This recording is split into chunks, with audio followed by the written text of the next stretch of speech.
Porque eu acho que a melhor forma de motivar é começando por educar. Eu acho que, antes de mais, é importante falar do que é comum na vivência de um cancro. E o que é comum é os problemas emocionais e o sofrimento psicossocial. Claro que este sofrimento psicossocial vai variar da vulnerabilidade de cada indivíduo. E essa vulnerabilidade varia do significado que cada paciente atribui à doença em si e ao impacto que percebe ela ter na sua vida, na sua qualidade de vida, na sua capacidade de ser independente, na sua capacidade de fazer planos para o futuro. No entanto, é importante reconhecer que, embora essa vulnerabilidade sim varie, o cancro está associado a elevados níveis de ansiedade, stress, depressão e a um autoconceito reduzido nestes pacientes. Se começarmos por falar dos elevados níveis de ansiedade, o que acontece geralmente nestes pacientes é um ciclo em que a ansiedade se multiplica a si própria, ou seja, geralmente os pacientes estão ansiosos sim, devido à doença em si, devido aos tratamentos, devido à lida com a dor, devido à incapacidade de fazer planos para o futuro, à retirada da sua independência, entre outras.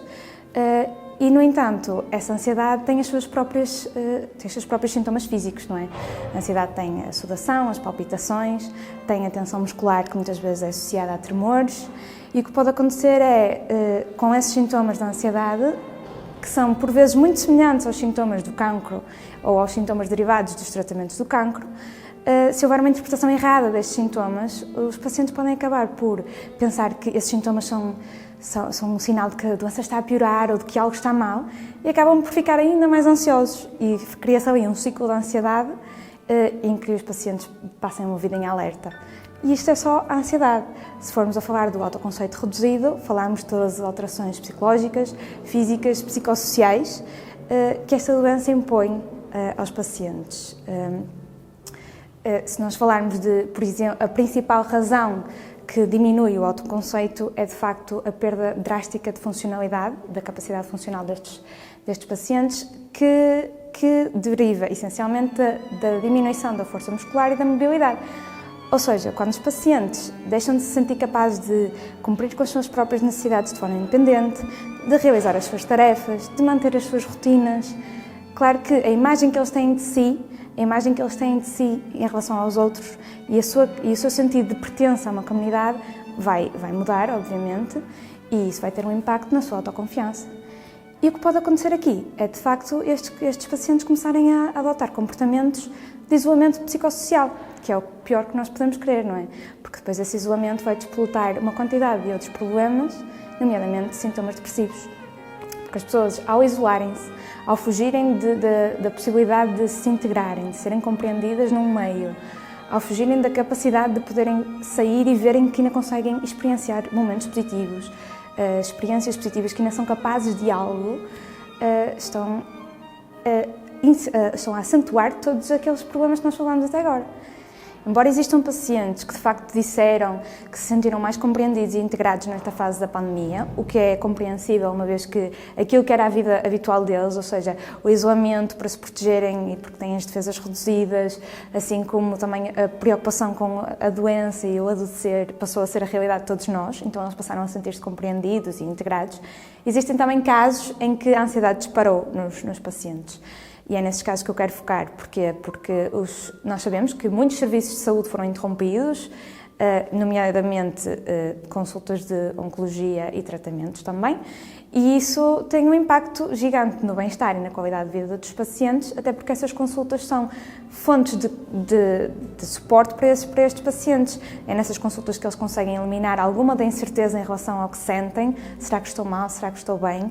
É nessa consulta que eles conseguem ser compreendidos, conseguem estar com pessoas que de facto compreendem aquilo que eles estão a passar, e a partir do momento em que nós cortamos estas consultas, obviamente que estamos a cortar parte do bem-estar destes pacientes.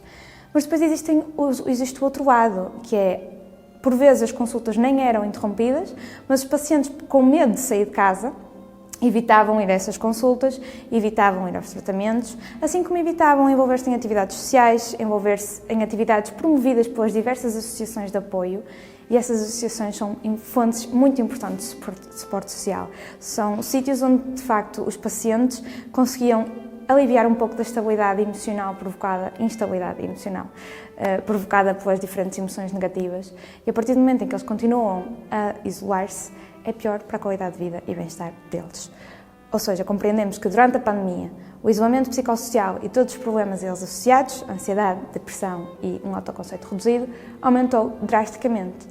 Então, o nosso primeiro passo neste momento tem de passar por ajudar estas pessoas a voltar a retomar rotinas saudáveis, a voltar a aumentar as suas redes de apoio, aumentar as suas redes de suporte, aumentar a sua funcionalidade, para que eles se voltem a sentir em controle das suas próprias vidas, para se voltem a sentir integrados, compreendidos e para que deixem de se isolar.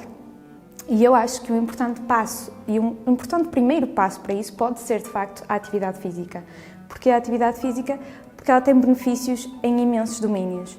Para além disso, e nunca menos importante, o exercício físico é uma atividade que pode ser facilmente feita em grupo ou individualmente e é uma atividade promovida por imensas das associações de apoio, nomeadamente a APLL, promove muitas dessas atividades físicas. Ter suporte social ajuda a encarar a doença de uma forma mais racional, com menos medo, ajuda a reduzir a ansiedade e a instabilidade emocional e todos aqueles problemas que nós percebemos estarem associados ao isolamento, à depressão e à ansiedade.